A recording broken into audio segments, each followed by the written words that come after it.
श्री गुरुदेव चरण कमलेभ्यो नमः। जय माँ। देखो जी, आज मैं पुनः उपस्थित हूँ कालिका पुराण के भाग 4 के साथ। तो हम आगे की कोई बात करें इससे पहले माँ का ध्यान करते हैं। और आज माँ का वो ध्यान लेते हैं जो राजा दक्ष के द्वारा भगवती की स्तुति की गई थी, उनको अपनी पुत्री के रूप में प्राप्त करने के लिए आज उस ध्यान को हम लोग लेते हैं। देखो, इस प्रकार से वो ध्यान स्तुति करते हैं। राजा दक्ष भगवती को, आद्य शक्ति को पुत्री के रूप में प्राप्त करने के लिए, आनंद रूपिणी देवी जगतानंद कारणीं सृष्टिस्त्यत्यंत रूपातां स्तौमि लक्ष्मी हरे शुभां सत्वोदेके प्रकाशेन यज्ज्योति समुद्भवं स्वप्रकाशं जगद्धाम तत्त्वांसा महेश्वरी रजोगुणातिरेकेण यतः कामस्य प्रकाशनं रागस्वरूपं मध्यस्थं ततो शासं जगन्मयी तमोगुणातिरेकेन यद्यन्मोह प्रकाशनम् आच्छादनं चेतनानां यते चाशांस गोचरं परापरात्मिका शुद्धा निर्मला लोकमोहिनी त्वं त्रिरूपा त्रयी कीर्तिर्वार्तास्य जगतो रतिं विभर्ति माधवो धात्रे यथा मूर्त्या निजोत्थता सा मूर्तिस्त्वं सर्वेषां जगतामुपकारिणीं। देखो, ये बहुत लंबी स्तुति है, तो इतना लंबा हमें नहीं जाना। मैं थोड़ा थोड़ा इसका अर्थ बताता हूँ। राजा दक्ष कहते हैं कि मैं आनंद स्वरूपा, संसार को आनंदित करने वाले, सृष्टि स्थिति पालन और अंत स्वरूपा विष्णु की जिस प्रकार भगवती लक्ष्मी है, उसी प्रकार उस शुभदात्री देवी को मैं स्तुति करता हूँ। हे महेश्वरी, सत्व गुण की अधिकता से प्रकाशित हो, ज्योति स्वरूप में जो उत्तम तत्व है, जो स्वयं प्रकाशित है तथा इस जगत का परम धाम है, वह आपका ही अंश है। जैसे मैं श्री विद्या उपदेश के 32वें या 33वें भाग में मैंने बताया कि सभी लोग अपने ब्रह्म कपाल में, ब्रह्मरंध्र में उस ज्योति स्वरूप का ध्यान करेंगे, तो वहीं ये कहा जा रहा है कि जो ज्योति स्वरूप है वो आपका ही अंश है। हे जगत स्वरूपा, रजोगुण की अधिकता से जो आपके काम का प्रकाशन करने वाला राग स्वरूप मध्यम भाग है, वह भी आपके अंश का ही अंश है। तमोगुण की अधिकता से जो मोह का प्रकटीकरण होता है या चेतना शक्ति का आच्छादन दिखाई देता है, वह सभी आपके ही अंश है। आप परा हो, परात्मिका हो, शुद्ध दोष रहित समस्त लोकों को मोहित करने वाले सत रज तम स्वरूप या महाकाली, महालक्ष्मी, महासरस्वती नामक तीनों रूपों वाली ऋग यजु साम वेद स्वरूपा कीर्ति यश वार्ता स्वरूप हो। इस संसार की गति हो, आप ही हो। आप जिस मूर्ति स्वरूप से विष्णु को धारण करते हो, आपकी वह मूर्ति समस्त जगत का उपकार करने वाली हो। तो ये था स्तुति माता का। राजा दक्ष इस प्रकार स्तुति करके भगवती को प्रसन्न करते हैं। वो उनके यहाँ पुत्री के रूप में जन्म लेती हैं, अवतार लेती हैं। तो देखो, पिछले 2 भागों में मैंने बताया कि किस प्रकार से संध्या माता का, पितरों का, कामदेव का, रति का, आपका मारगणों का और अंत में माँ सती का किस तरह से प्राकट्य होता है, और ये आगे की बात करते हैं। उसके बाद हमने ये भी बताया पिछले मतलब कथाओं में कि किस प्रकार से माँ सती जो है नंदा व्रत करती हैं, और नंदा व्रत का विशेष वर्णन किया था। तो नंदा व्रत करने के पश्चात भगवान महेश्वर, महादेव शिव जो हैं प्रकट होकर उनको वरदान देते हैं और उनको ये कहते हैं कि ठीक है, तुम मेरी पत्नी हो, तथास्तु कह के उनको वरदान देते हैं। अब आगे की बात आज होगी। तो देखो, जब भगवान कैलाश पर आ जाते हैं तो ब्रह्मा जी और भगवती सावित्री, भगवान नारायण और भगवान लक्ष्मी नारायण और ब्रह्मा विष्णु जी सब जा कर के भगवान को कहते हैं कि आप विवाह कीजिए, आपने वरदान दिया है। तो इधर कामदेव ने, आपको मैंने बताया ही था पिछली बार कि जब वो माता के सामने थे तो कामदेव ने किस प्रकार से हर्ष, सम्मोहन आदि बाणों का संधान करके भगवान के मन में माता सती के लिए मोह प्रकट कर लिया था। और इधर जब राजा दक्ष भगवती के आराधना कर रहे थे, तो जब भगवती प्रकट हुई तो उन्होंने वरदान भी दिया था कि जिस प्रकार से सामान्य लोग अपने पत्नी के वशवर्ती हो सकते हैं, भगवान महेश्वर उससे भी अधिक अपनी पत्नी के वशवर्ती होंगे, ऐसा मैं तुम्हें वरदान देती हूँ। तो ये जो है वरदान मिला था। तो इस वरदान की पूर्ति के लिए भगवान जो हैं शिव मोहित हो जाते हैं। और फिर जब ये लोग आते हैं ब्रह्मा जी और विष्णु भगवान, तो ब्रह्मा जी और माता सावित्री को ये अपना दूत बना करके राजा दक्ष के पास भेजते हैं कि जाओ आप उनसे उनकी कन्या का हाथ मेरे लिए मांगो। तो इधर ब्रह्मा जी इधर अपने पुत्र के पास जाते हैं। तो उनको देखकर राजा दक्ष अति प्रसन्न होते हैं और उनका पाद अर्घ आदि से स्वागत करते हैं। उसके पश्चात कहते हैं कि हे पितामह, आप किस प्रकार से मेरे पास आए हैं, आपके आने का क्या प्रयोजन है। तो ब्रह्मा जी कहते हैं कि मैं भगवान शिव का दूत बन करके आया हूँ और वो चाहते हैं कि सती का विवाह जो है भगवान महेश्वर से हो जाए। तो इस प्रकार से वो दूत बन के ब्रह्मा जी जाते हैं। और फिर दक्ष तो यही चाह ही रहे थे कि जो है भगवान शिव से जो है उनका विवाह हो जाए, तो उन्होंने हाँ कर दिया। इधर फिर जो है भगवान ब्रह्मा पुनः वापस आते हैं कैलाश पर और ये सुखद समाचार भगवान शिव को सुनाते हैं। तो इस प्रकार से ये सारी चीज़ें होती हैं। दक्ष कहते हैं कि उन्हें बारात लेकर के आने का निमंत्रण दीजिए। तो भगवान शिव जो हैं नारद आदि सभी सब ऋषियों को, राजा दक्ष के पुत्रों को, ब्रह्मा जी के मानस पुत्रों को, इन सब को लेकर के भगवान श्री हरि विष्णु, माता लक्ष्मी, भगवान ब्रह्मा और माँ सावित्री और अपने सभी भूतादि गणों को लेकर के राजा दक्ष के यहाँ प्रस्थान करते हैं। तो शुभ मुहूर्त देख करके राजा दक्ष के यहाँ उनका विवाह कराया जाता है माता सती के साथ। तो इधर एक और छोटी सी घटना होती है कि पुनः जो है कामदेव अपना बाण चलाते हैं सभी लोगों पे। तो सती को देख करके ब्रह्मा जी फिर से जो है थोड़े से मोहित होते हैं और उनके मोहित होने से उनका श्वास से बादल आदि की उत्पत्ति होती है। तो ये देखकर भगवान शिव जो हैं क्रोधित हो जाते हैं, अत्यंत क्रोधित होते हैं। स्वाभाविक है, कोई भी क्रोधित होगा। तो उनके क्रोध को शांत करने के लिए भगवान श्री हरि विष्णु जो हैं यहाँ पे कहते हैं कि ब्रह्मा विष्णु महेश सभी एक ही हैं, एक ही चीज़ है, एक ही अंश हैं। तो किस प्रकार से उन्होंने इसको समझाया है और इस संसार को ब्रह्मांड क्यों कहते हैं, ये कथा मैं आपको विस्तार से बताता हूँ।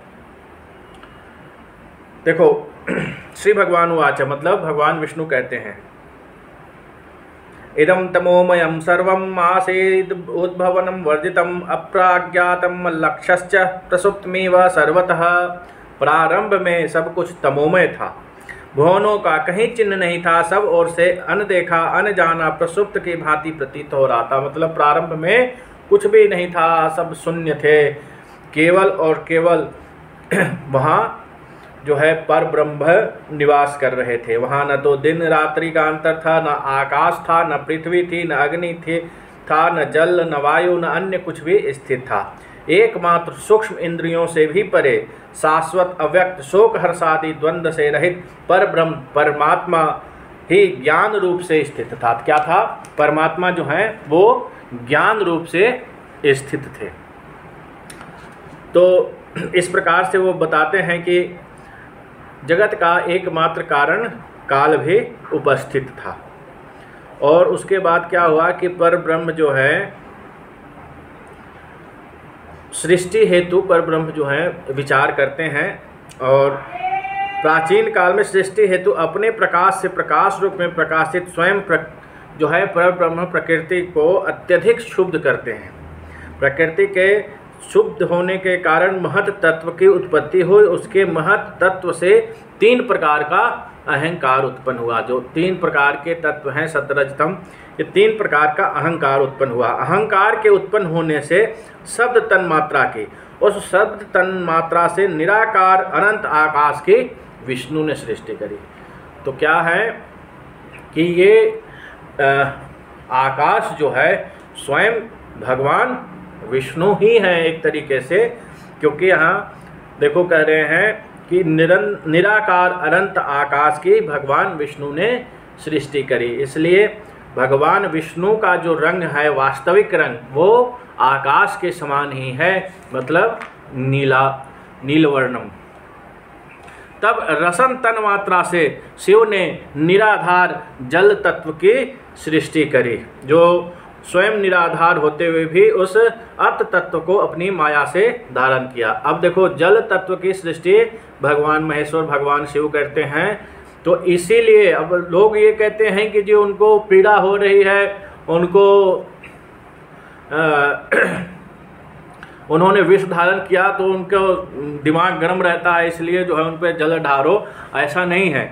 जल धारा प्रिया शिवा करने का तात्पर्य ये है कि जल तत्व की सृष्टि भगवान महेश्वर ने, भगवान शिव ने की है। इसलिए जल तत्व उनके ऊपर चढ़ा करके व्यक्ति उसके लिए उनको उनका उपकार मानता है, उनको नमस्कार करता है। ये नहीं कि भगवान शिव का दिमाग गर्म है इसलिए उन पर जल ढार रहे हैं। भगवान शिव का दिमाग गर्म हो गया तो आप बचोगे ही नहीं, ये सृष्टि ही समाप्त हो जाएगी। तो इस प्रकार से सत रज तम नाम के त्रिगुणों के साम्य से भली भांति स्थिर प्रकृति को सृष्टि हेतु परब्रह्म ने शुद्ध किया। तब क्या है कि तब उस प्रकृति ने त्रिगुणात्मक रूप से बीज का विभाग कर संसार के आदि बीज रूप में जगत बीज को जल में सृष्टि करी, जो स्वयं में चेतना रहित था। जो सृष्टि हुई वो चेतना रहित था। वही क्रमशः बढ़ते हुए जब बीज को जल में करते हुए तो वो बीज जो है धीरे धीरे बड़ा होने लगा और बढ़ते बढ़ते एक सोने का अंडा बन गया। उसी अंडे में जल ने गर्भ धारण किया। अब जो है उस अंडे में जल ने भी गर्भ धारण किया और जल में स्थित स्वर्ण अंड के गर्भ में विष्णु ने उस अतुलनीय अंड को, जिसे ब्रह्मांड कहते हैं, आपकी ही माया से पुनः धारण किया। भगवान विष्णु ने पुनः उसको धारण किया। तो जो वो अंड था, मतलब ये जिस अंड में हम, मतलब जो हम जहाँ पे भी रहते हैं, अभी तो ये पृथ्वी एक छोटा सा अंश है, उसके अलावा जिस चीज़ों के प्रति हम लोग देख सकते हैं या जो नहीं देख सकते हैं, जो सोच सकते हैं, जो ये हमारा ब्रह्मांड है, उसी ब्रह्मांड की यहाँ पे बातें की जा रही हैं कि वह उस स्वर्ण अंड के गर्भ को अतुलनीय खंड से, जिसे ब्रह्मांड कहते हैं, वह आपकी माया से पुनः धारण किया। भगवान विष्णु कह रहे हैं किसको? भगवान शिव को, कि आपकी माया से हमने जो है उस ब्रह्मांड को धारण किया। उस अंडे को जल, अग्नि, वायु और आकाश तत्वों से बाहर तथा सब ओर से संपूर्ण रूप से घेर दिया। 7 समुद्रों, नदी आदि के मान के अनुसार जल ब्रह्मांड के भीतर धारण करा करके शेष अतिरिक्त जल वो सब भगवान ने बाहर कर दिया। उसके बाद परब्रह्म स्वयं विष्णु ब्रह्मा का रूप धारण करके 1 दिव्य वर्षों तक उसमें रह करके उस अंडे में छिद्र कर दिया। हे महेश्वर, उससे मेरु पर्वत उत्पन्न हुआ। उस अंडे की जरायु, मतलब जो अंडे के ऊपर जो भ्रूण बाहरी आवरण होता है, उससे पर्वत तथा जल से सप्त समुद्र आदि उत्पन्न हुए। उसके मध्य भाग से गंध तन्मात्रा से पृथ्वी उत्पन्न हुई। ईश्वर ने उसे त्रिगुणात्मा प्रकृति से जोड़ दिया, मतलब पृथ्वी को त्रिगुणात्मा प्रकृति से जोड़ दिया। पर्वत आदि पहले से ही वसुंधरा उत्पन्न हुई। ब्रह्मांड के अधोखंड के संयोग से वह अत्यधिक दृढ़ हुई। मतलब यह संपूर्ण सृष्टि इस प्रकार से होता है। उस समस्त लोकों के गुरु ब्रह्मा स्थित हुए, किंतु ब्रह्मांड मध्य में स्थित होते हुए भी जब वो प्रकट नहीं हुए तभी रूप तन्मात्रा से तेज तत्व की भली भांति उत्पत्ति हुई। सभी प्राणियों के प्राणभूत वायु तत्व स्पर्श तन्मात्रा के प्रकृति के साथ विनियोजन से सब ओर से व्याप्त हुआ। जल, अग्नि, वायु, आकाश उस गर्भस्थ अंडे के अंदर तथा बाहर व्याप्त हो गया। उसके अतिरिक्त भी शेष रहा। मतलब उस अंडे में तो ये पृथ्वी को छोड़ के जो पंच महाभूत हैं उसमें पृथ्वी को छोड़ के जो 4 महाभूत हैं अग्नि, वायु, जल और आकाश, ये सब उसके अंदर समाये। जो शेष रहा वो बाहर हो गया। तब हे शिव, महेश्वर ने ब्रह्म के शरीर को 3 रूपों में प्रधान की इच्छा अनुसार उन्हें 3 भागों में बांट दिया। मतलब उनकी इच्छा के अनुसार ब्रह्म का 3 स्वरूप प्रकट होता है। उसके ऊपरी भाग में महेश्वर के, देखो महेश्वर के ही पर ब्रह्म महेश्वर के ऊपरी भाग, उसमें 4 भुजा 4 मुख कमल केसर के समान गौरी शरीर वाले ब्रह्म रूप प्रकट हुआ। उसके मध्य भाग में श्याम वर्ण के चतुर्भुज 1 मुख शंख चक्र गदा पद्म धारण किए हुए विष्णु स्वरूप उत्पन्न हुआ तथा उसका निचला भाग 5 मुख 4 भुजा स्फटिक के आभा के समान श्वेत शरीर वाले चंद्रशेखर शिव का स्वरूप हुआ। इधर उधर बिखरी हुई सृष्टि शक्ति को परमात्मा ने उसी ब्राह्मी काया में नियोजित किया। स्वयं ब्रह्मा रूप में सृष्टिकर्ता लोकों का धारण करता हुए महेश्वर ने स्थिति रूप से अपनी माया की जो प्रकृति कही है उसे तथा अपनी ज्ञान शक्ति को वैष्णवी काया में नियोजित किया। हे महेश्वर, मैं ही विष्णु रूप में स्थिति पालन करता हुआ सभी शक्तियों के नियोग के कारण सदैव मेरी एक रूपता बनी रहती है। अंत शक्ति का शांभव काया में नियोजन किया और वहीं परमेश्वर स्वयं अंतकर्ता शिव स्वरूप हो गए। तब से ज्ञान रूप परम ज्योति अनादि जो प्रभु है वही स्वयं ब्रह्मा विष्णु महेश्वर तीनों रूप में प्रकाशित है। इस प्रकार से ब्रह्मा विष्णु और महेश का एकात्म भाव प्रतिपादित हुआ। अब देखो क्या है, आजकल तो लोग पता नहीं क्या क्या कहते हैं।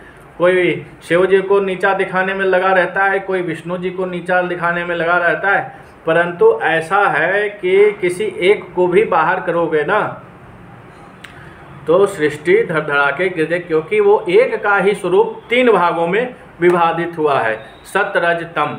कोई भी एक चीज़ों को आप लेकर के नहीं चल सकते। हमारा जो यह शरीर है इसके अंदर भी सत रज तम का ही गठजोड़ है। तो हर चीज़ों में, चाहे वो छोटे से छोटा कोई भी पदार्थ हो, या छोटे से छोटा जीव हो, मतलब ये चींटी से लेकर के हाथी तक सब कुछ क्या है, इन्हीं चीज़ों का जोड़ है, पंचमहाभूत और ये 3 गुणों आदि का। तो आप किसी को भी बाहर नहीं कर सकते। भगवान विष्णु, ना तो भगवान विष्णु को आप बाहर कर सकते, ना भगवान शिव को बाहर कर सकते। ये आधार हैं। तो इससे मैं चाहता हूँ कि लोग ऊपर उठें। तो इस प्रकार से चीज़ें हुई, मतलब उनको बताया। तो भगवान शिव फिर अपना ध्यान लगा कर के इन चीज़ों को पुनः देखते हैं, क्योंकि वो माया से मोहित हो गए थे कामदेव के और क्रोधित हो रहे थे। तो फिर ये सब शांति हुई और उसके पश्चात भगवान शिव और माता सती का विवाह हुआ। विवाह के पश्चात जो है सभी लोग अपने अपने घर को गए और फिर माता सती और भगवान शिव भी अपने कैलाश पर्वत पर आ गए। इसके बाद जो है, जो हमारा नया शुरुआत होता है, इसमें भगवान शिव और सती के विहार का वर्णन है। तो इसमें विहार के वर्णन में बहुत ज़्यादा श्रृंगार रस है। तो इस श्रृंगार रस में मैं नहीं जाऊंगा, मैं थोड़ा सा उसका सूक्ष्म भाग में बताता हूँ। देखो, जब वो दोनों माता सती और भगवान शिव कैलाश पर्वत पर आए तो भगवान शिव अत्यंत प्रसन्न हुए और उन्होंने अपना जो कैलाश पर सभी चीज़ों को सजाया, फिर सभी गणों को वहाँ से दूर भेज दिया और दोनों आपस में विहार करते हैं। विहार भी इस तरीके का कि मतलब आप कल्पना भी नहीं कर सकते हो। माता सती को वो सजाते हैं कस्तूरी से, पुष्पों से, लताओं से, और उनका श्रृंगार करते हैं, उनका सजाते हैं और उनके साथ नाना प्रकार के लीलाएं करते हैं और भोग करते हैं, जो भी आप समझना चाहो। और भी मैं बहुत गहराई में नहीं जाना चाहूँगा क्योंकि सामाजिक रूप से यह कहना ठीक नहीं है। तो कई वर्षों तक जब विहार कर लेते हैं भगवान शिव सब चीज़ों से, उसके पश्चात एक दिन एक अशुभ घटना घटती है कि भगवान जो प्रजापति दक्ष हैं वो एक यज्ञ करते हैं। अब ये कहानी भी सबको पता है, इसलिए मैं बहुत विस्तार में नहीं जाऊंगा कि राजा दक्ष जो है एक यज्ञ करते हैं। यज्ञ में सभी लोगों को आमंत्रित करते हैं और कपाल धारण करने के कारण भगवान शिव को वो छोटा समझते हैं, इसलिए। और माता सती को चूँकि कपाली के साथ रहती हैं इसलिए वो भी अपवित्र हो गई, तो भगवान शिव और माता सती को अपवित्र समझकर अपने यज्ञ में आमंत्रित नहीं करते हैं। तो देखो, मैंने जब आप लोगों को पिछले वीडियो में बताया होगा कि माता जब दक्ष को आशीर्वाद देती हैं तो कहती हैं कि अगर तुमने कभी मेरा निरादर किया तो मैं छोड़ करके अपने धाम को वापस आ जाऊंगी। तो इस प्रकार से माता को बहुत क्रोध आता है, वो वहाँ जाती हैं और अपने ही योगाग्नि से अपने शरीर को भस्म कर डालती हैं। भस्म मतलब अपने योग से अपने जो उनकी आत्मा है उसको ब्रह्मरंध्र में से निकाल करके और अपने धाम को चली जाती हैं मणिद्वीप में। तो जब यह घटना भगवान शिव को मतलब इसकी सूचना जब भगवान शिव को प्राप्त होती है तो भगवान शिव जो है अत्यंत ही क्रोधित होते हैं और अपनी जटाओं से वीरभद्र को प्रकट करते हैं। ये कथा भी आपने सुनी होगी और टीवी में भी कई बार आप लोगों ने देखा होगा, तो इसलिए विस्तार से मैं इसमें नहीं जाता हूँ।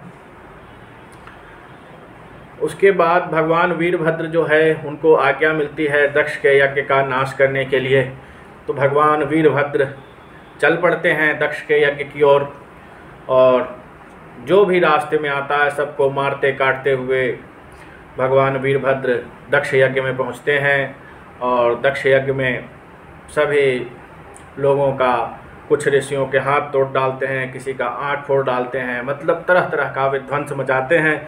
फिर राजा दक्ष जो है भृगु और शिव विष्णु आदि से प्रार्थना करके उनको रोकने ही कहते हैं। तो यहाँ पे वीरभद्र और भगवान विष्णु का भी थोड़ा सा युद्ध होता है। इस पर से फिर से क्रोधित होकर भगवान शिव जो है वीरभद्र की शक्ति भद्रकाली को प्रकट करते हैं और उन्हें वीरभद्र का सहयोग लेने भेजते हैं। तो जब वीरभद्र और माँ भद्रकाली एक दूसरे के साथ हो करके युद्ध करती हैं तो सबको अंत में भागना पड़ता है और जा कर के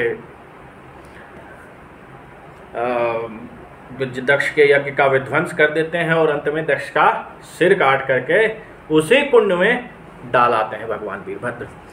तो भगवान वीरभद्र जो हैं इस प्रकार से ये सारी चीज़ें करके और वापस आते हैं। फिर भगवान शिव जो हैं वहाँ पधारते हैं और माता सती के शव को लेकर के अत्यंत ही करुण विलाप करते हैं। करुण विलाप मतलब पूरा संसार उनकी चीख पुकार से पूरा संसार क्षुब्ध हो जाता है और कभी वो गले से लगाते हैं, कभी हाथ से लगाते हैं, कभी आँख पोंछते हैं। फिर इस प्रकार से माता सती के शव को लेकर के उठाते हैं, सती उठ जाओ उठ जाओ। मतलब इसका वर्णन करना शब्दों में संभव नहीं है। स्वयं भगवती सरस्वती भी इस दृश्य को शायद ही वर्णन कर पाएँ, तो मैं क्या कह सकता हूँ। तो कहने का मतलब यह है कि अत्यंत ही करुण विलाप करते हैं, उनके विलाप से पूरी सृष्टि क्षुब्ध हो जाती है। जब इस प्रकार से पूरी सृष्टि क्षुब्ध होती है तो ऐसा लगता है कि आज भगवान शिव जो है इस संसार का संहार ही कर डालेंगे। इतने क्षुब्ध होते हैं और ऐसा क्षुब्ध होते हैं कि उनकी आँखों से अश्रु प्रकट होता है। उस अश्रु को देख के हाहाकार मच जाता है। मतलब भगवान शिव जब रोते हैं तो उनके रोने से अश्रु निकलता है और वो अश्रु जो है उन अश्रु से हाहाकार मच जाता है। अगर वो अश्रु धरती पर या इस ब्रह्मांड में कहीं गिरा तो इस ब्रह्मांड का विनाश निश्चित है। अब उन अश्रु को संभालने के लिए क्या किया जा सकता है, इसकी चिंता सभी देवताओं में होती है। तो आज की कथा यहीं पे समाप्त करता हूँ। अब उस अश्रु को संभालने के लिए कल मैं कौन आते हैं इसकी कथा सुनाऊंगा, और किसकी भगवान ब्रह्मा आदि देवता जो है स्तुति कर करके उन अश्रुओं को संभालने की प्रार्थना करते हैं, इसके बारे में कल मैं बताऊंगा। मतलब ये समझो कि पूरे ब्रह्मांड में हाहाकार मच जाता है भगवान शिव के रुदन से। समस्त जो हैं दिशाएं शुद्ध हो जाती हैं, पृथ्वी शुद्ध हो जाती है, कहीं ज्वालामुखी प्रकट होता है, कहीं बाढ़ आ गया। मतलब कि कहने का मतलब ये है कि प्रकृति जो है अपने रौद्र रूप को व्याप्त होती है। ऐसा लगता है कि आज इस ब्रह्मांड का विनाश निश्चित है। तो आज की कथा मैं यहीं समाप्त करता हूँ, कल पुनः मिलेंगे। तब तक के लिए जय माँ। महाकाल भैरव सहिताय महाकालिकाय नमः।